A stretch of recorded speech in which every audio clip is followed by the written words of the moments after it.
I'd like to talk about my two cats, who are called Misha and Masha, and they're 9 years old.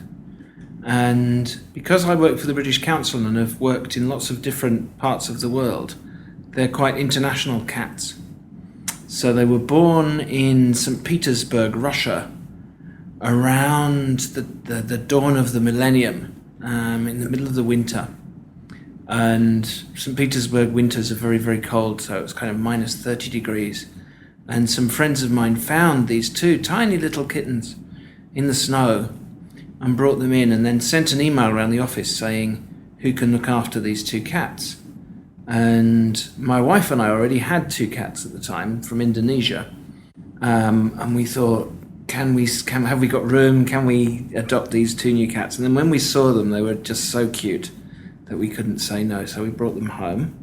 And so they lived with us for like 2 years in Russia. And then we moved back to the UK, and they had to stay in France for 6 months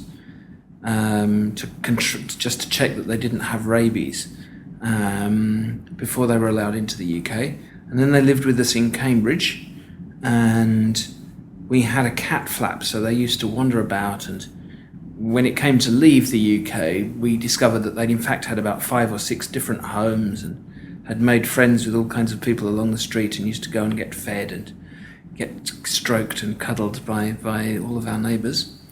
Then we moved to Mexico, and we had a house with a garden, so we had to build a special fence that kind of curled in on itself so that the cats would climb up and then feel that they were starting to fall down, so they'd climb back down again.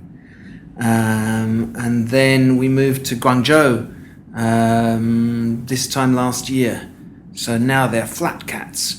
They've not been squashed. They just live in our flat, live in our apartment, and they don't go out. They just go out onto the balcony. But the interesting thing is that their personality seems to have changed in every country they lived in. So Masha used not to be very friendly towards people, but as she's got older, she's now quite a cuddly cat. And they've adapted to being kind of free to roam about, and then being in a garden, and now they seem to be very happy just being in a flat. Thanks for watching, and remember to subscribe.